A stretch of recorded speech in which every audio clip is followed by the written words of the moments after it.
आदाब नाजरीन, आज हम बेहद ख़ास मुद्दे पर और इंतहाई अहम मुद्दे पर बात करने जा रहे हैं।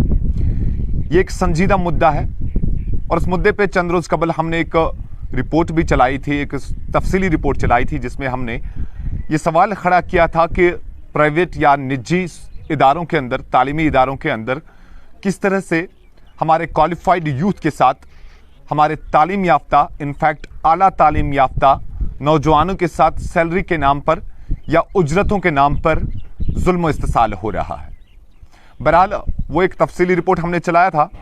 आज हमने इस ख़ास बातचीत में मुनासिब जाना कि क्यों ना इस मसले को हम president private school association GN वार साहब के साथ उठाएं और इन तक भी ये बात पहुंचाएं कि जो जुल्म इस्तेसाल हमारे क्वालिफाइड यूथ के साथ हो रहा है वो आखिर कब तक चलेगा।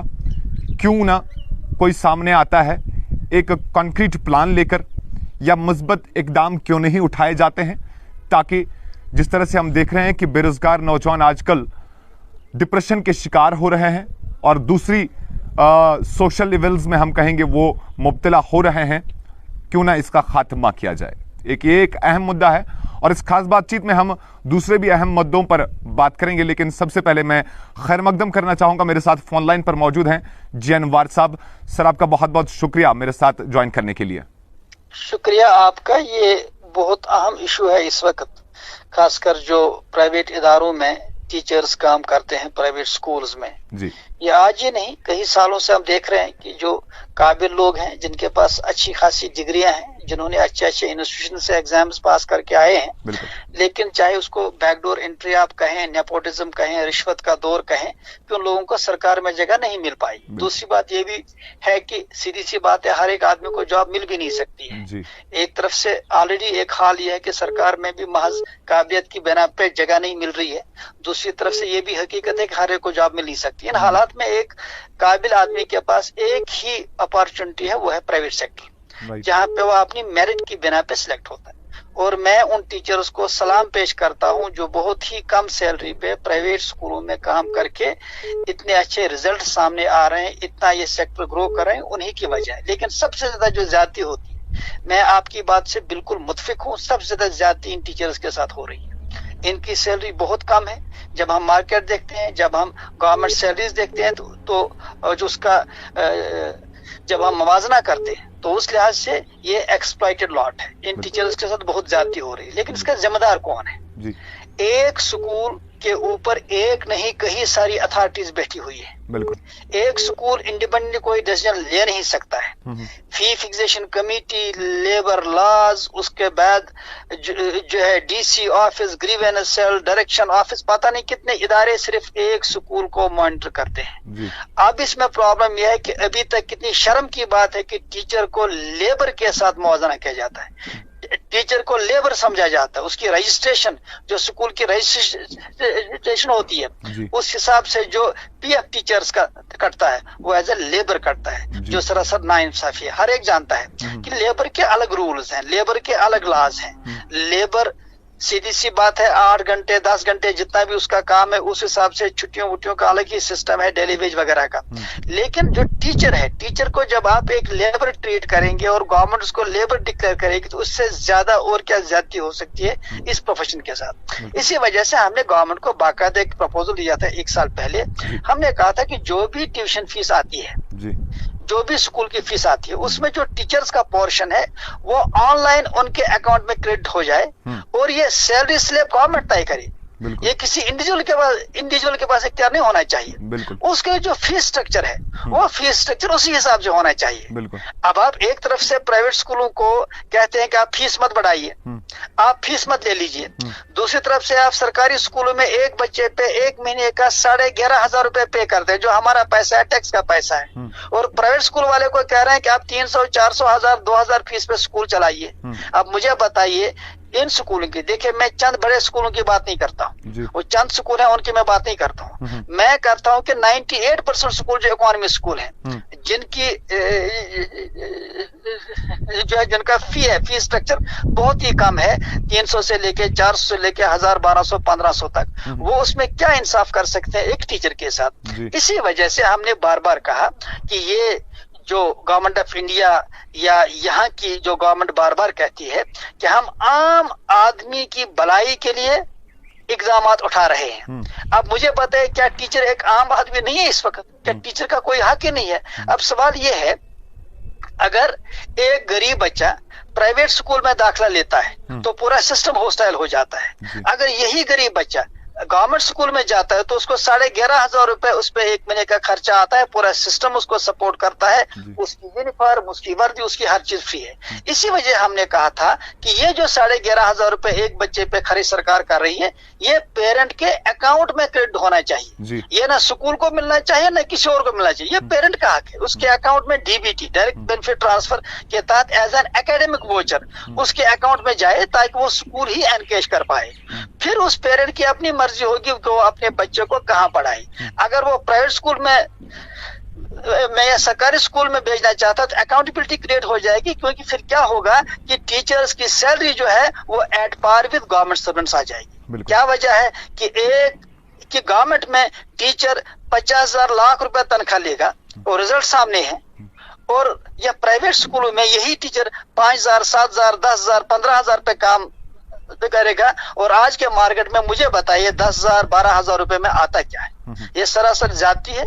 मैं बिल्कुल इस हक में हूं कि फीस स्ट्रक्चर रीजनेबल होना चाहिए, गवर्नमेंट की मॉनिटरिंग होनी चाहिए, इंश्योर होना चाहिए कि जो टीचर का हक है उससे मिले, और टीचर की तनख्वाह अगर कम से कम सरकार के बराबर नहीं तो कम से कम एक रीजनेबल अमाउंट हर टीचर को उसकी सैलरी, उसकी काबिलियत के हिसाब से मिलनी चाहिए। बिल्कुल, यहाँ पर मैं आपकी बात के साथ सहमत हूँ। आपने आज खुद इस बात को तस्लीम किया कि जुल्म इस साल कहीं ना कहीं हो रहा है और ज्यादती हो रही है हमारे यूथ्स के साथ, लेकिन आप इस बात से बखूबी वाकिफ है और आपने कहा कि हमने सरकार के सामने प्रपोजल रखा है इस चीज़ का, जिस पर अभी शायद गौर नहीं कर रही है सरकार।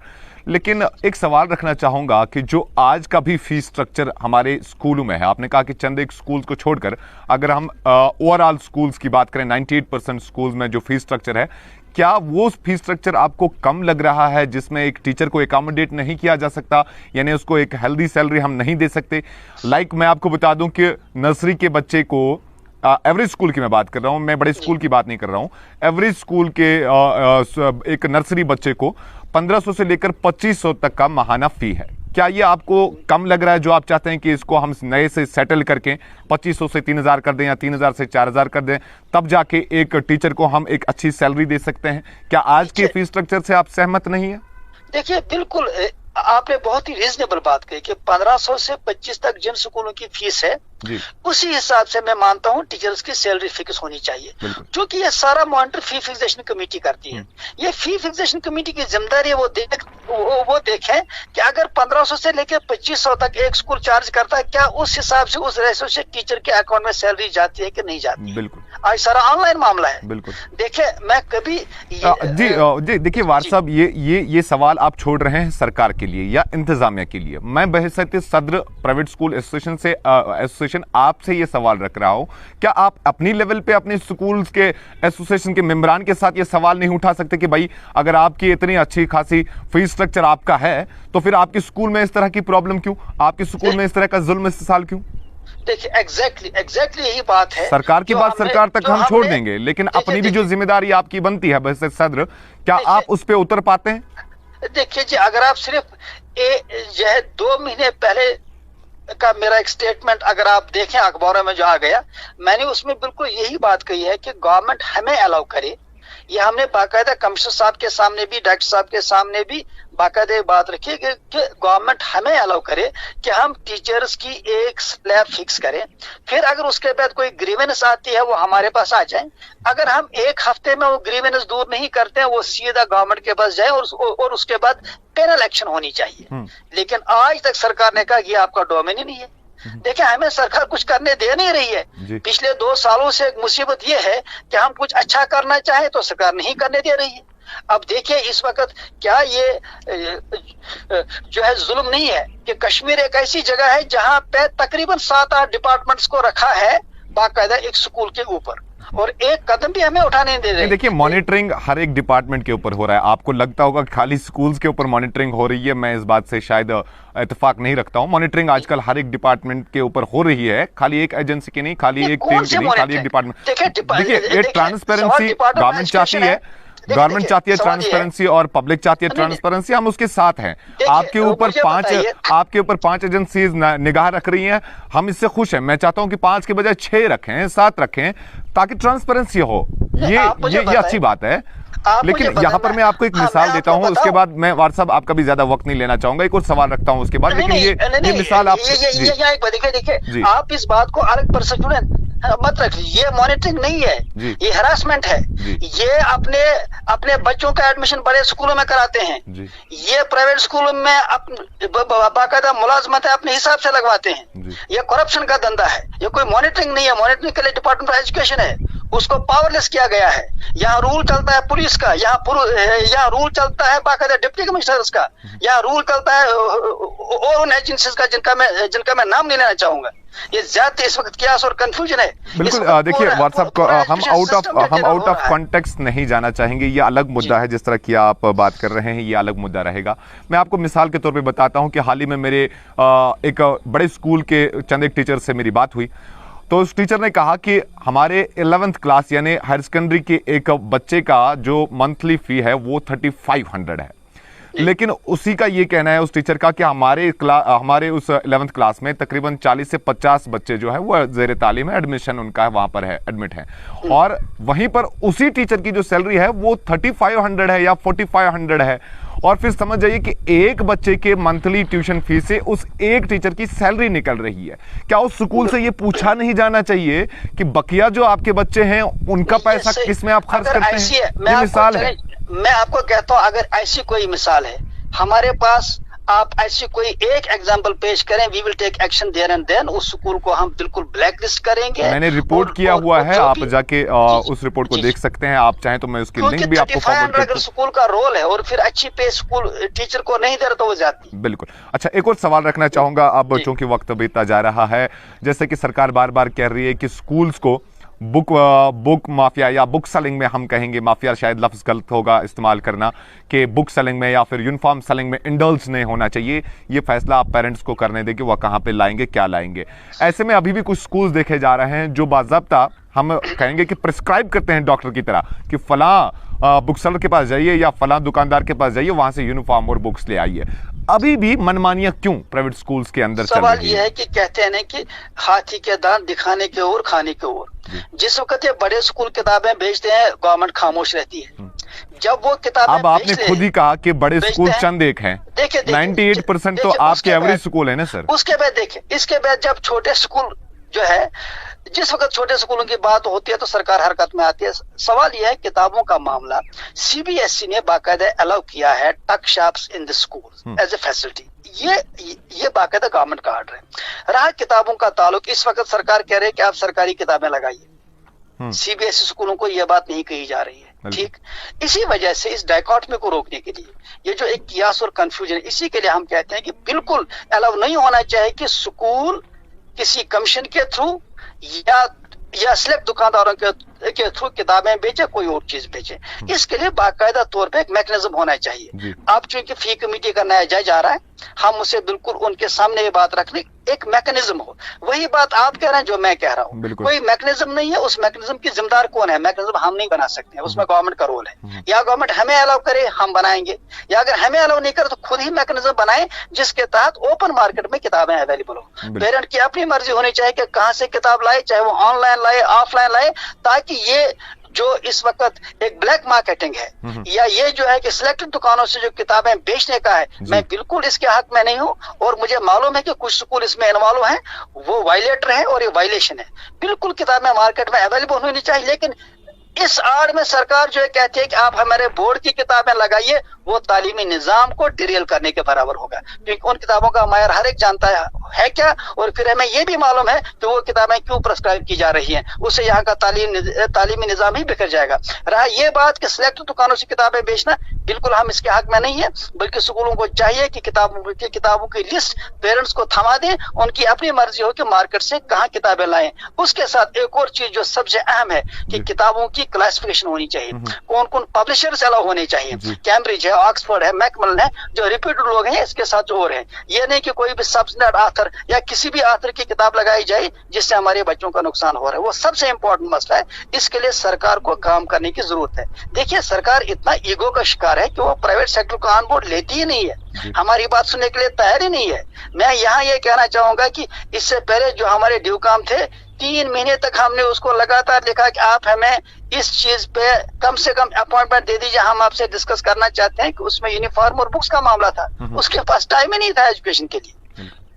अब मुझे बताइए, हम अपनी तरफ से जो कुछ कर सकते हैं वो कर इन हालात में भी, लेकिन जो सरकार का रोल है, मैं ये मानता हूं कि इस वक्त चाहे प्राइवेट सेक्टर है चाहे गवर्नमेंट सेक्टर है, इस वक्त शिकार जो हो रहा है वो बच्चा हो रहा है। और अगर जो इस वक्त बाकायदा इसकी जो है जो इसके तरफ देखा नहीं जाता है, इसकी ताकीद नहीं किया, इस पे अटेंशन अगर इस वक्त जो है गवर्नमेंट इसको अटेंड नहीं करती है, तो ये बहुत एक कियास कंफ्यूजन होगा और एक ऐसी डायकॉट में होगी जिसकी खलीज को पूरा करना मुश्किल है। क्योंकि अल्टीमेटली इस वक्त हालत ये है कि 1.25 लाख बच्चे हमारे स्कूलों से बाहर हैं, जो स्कूलों में इस वक्त एनरोल नहीं है।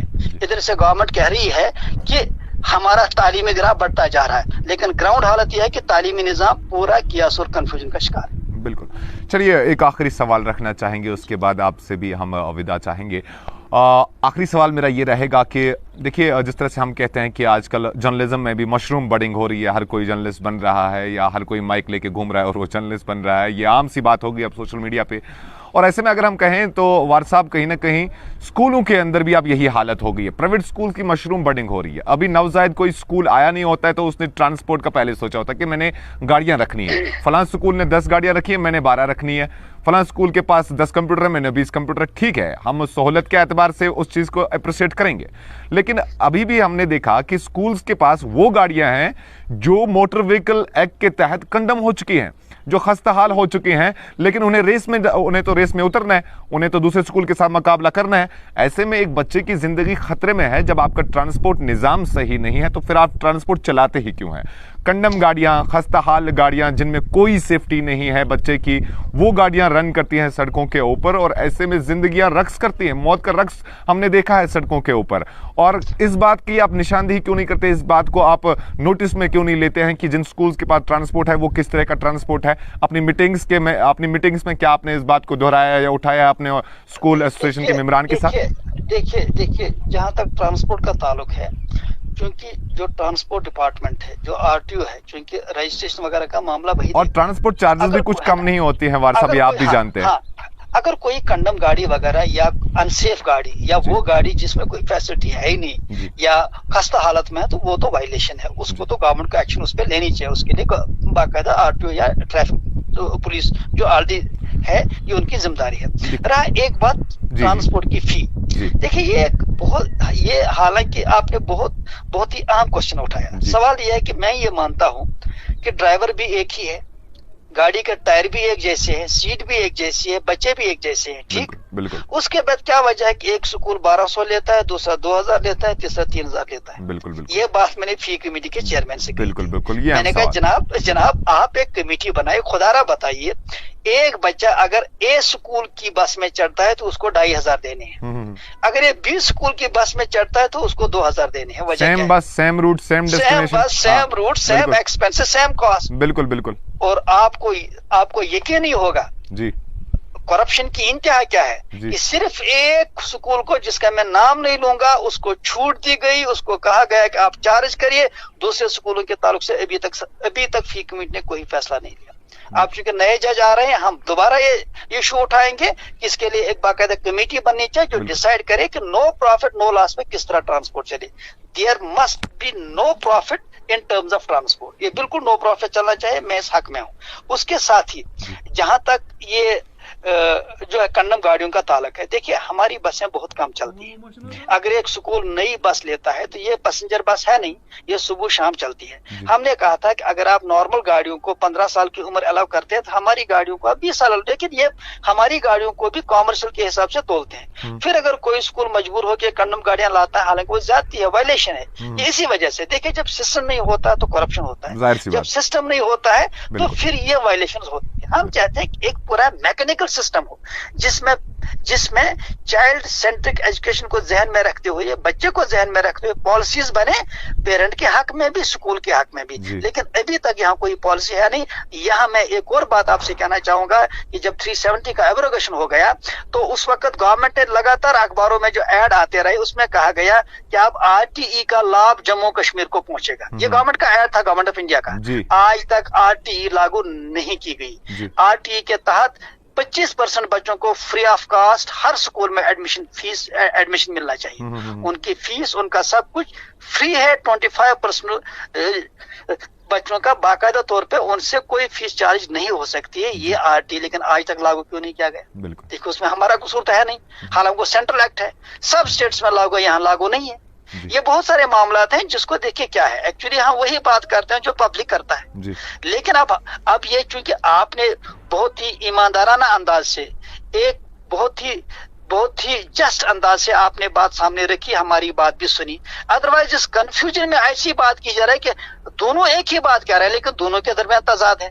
हमारे और पेरेंट्स के दरमियान कोई तजाद होना ही नहीं चाहिए क्योंकि स्कूल ही नहीं किया है। लेकिन सरकार डिविएट करने के लिए इस मामले को डिविएट करने के लिए बस मीडिया का यूज करती है। हम कहते हैं कि ये स्टेट स्पॉन्सर्ड मीडिया का रिवाज अब खत्म होना चाहिए, क्योंकि एजुकेशन ये पॉलिटिक्स नहीं है। जरूरत है कि एक जो बाकायदा मैकेनिज्म बने जिस मैकेनिज्म के तहत किसी के साथ ज्यादती ना हो। अदरवाइज टीचर के साथ भी ज्यादती है, स्कूल वाले के साथ भी ज्यादती, पेरेंट के साथ भी ज्यादती। नतीजा ये निकल रहा है कि हमारे बच्चे दिन ब दिन ड्रॉप आउट रेट बढ़ती जा रही है। 1.25 लाख तक हमारे इस वक्त ड्रॉप आउट बच्चे हैं सिर्फ कश्मीर में। और ड्रग्स का रुझान, उसके साथ साथ जो और इस वक्त समाजी जो प्रॉब्लम्स हो रही है, सोशल इम्बेलेंस हो रही है, ये इसी निजाम की देन है। अगर इस पर सरकार इस वक्त सोचती है ठीक, अगर सरकार नहीं सोचती है तो ये सारी जिम्मेदारी उन लोगों की होगी जो इस वक्त कुर्सियों पे विराजमान बैठे हैं, क्योंकि ये एक ऐसा मामला है जिसको फिर कंट्रोल करना बहुत ही मुश्किल होगा। चलिए, बहुत बहुत शुक्रिया जियानवार सर हमसे बातचीत करने के लिए, आपको बहुत बहुत शुक्रिया। चलिए, तो जियानवार साहब प्रेसिडेंट प्राइवेट स्कूल एसोसिएशन हमारे साथ खास बातचीत कर रहे थे फोन पर, और कई एक अहम सवाल हमने इनके सामने रखे और जवाबन या रिएक्शन में हम कहेंगे कि इन्होंने जो स्कूल्स की वायलेशन के हवाले से कहा कि जी हाँ वायलेशंस हो रही है, लेकिन वहीं इन वायलेशंस की जिम्मेदारी इन्होंने सरकार के ऊपर रख दी कि सरकार ने कई अहम मसलों पर, जो हमने अहम मसले उनके सामने रखे, अभी तक ताख़ीर की है या अभी तक उन्होंने कोई इक़दामात नहीं उठाए, न हमें उठाने देते हैं, न सरकार खुद उठाती है। बहरहाल जियानवार साहब ने जिम्मेदारी सरकार या इंतज़ामिया के ऊपर डाल दी और ये बात भी तस्लीम की कि बच्चों के साथ साथ टीचर्स के भी कहीं ना कहीं उनके साथ भी ज़्यादती हो रही है सैलरीज़ के नाम पर, जो कि नहीं होना चाहिए था। अब जियानवार के साथ साथ हम भी ये उम्मीद लगा रहे हैं कि जो ये अहम मसाइल हैं जो हमारे तालीमी निज़ाम में अभी पनप रहे हैं, इन पर जल्द अज जल्द सरकार के साथ साथ हमारे ये निजी तालीमी इदारों के जो ओहदेदार हैं ये भी इस पर गौर खोज करके एक लाहे अमल, जिस तरह से ये चाहते हैं, हम भी चाहते हैं कि एक लाहे अमल बन जाए, एक मैकेनिज़्म बन जाए जिस मैकेनिज़्म के तहत हमारा स्कूल एजुकेशन सिस्टम चले और हमारे बच्चे का मुस्तकबिल एक तो रोशन रहे और साथ ही साथ में हमारे ये जो प्राइवेट टीचर्स हैं इनको भी इज़्ज़तदार रोज़ी रोटी कमाने को मिले। बहुत बहुत शुक्रिया हमें अपना वक्त देने के लिए। आपने अपना कीमती वक्त हमारे साथ बिताया, इस प्रोग्राम को आपने देखा और जेके न्यूज़ पॉइंट को आप इसी तरह से प्यार देते रहिएगा। अपना ख्याल रखिएगा। अल्लाह ने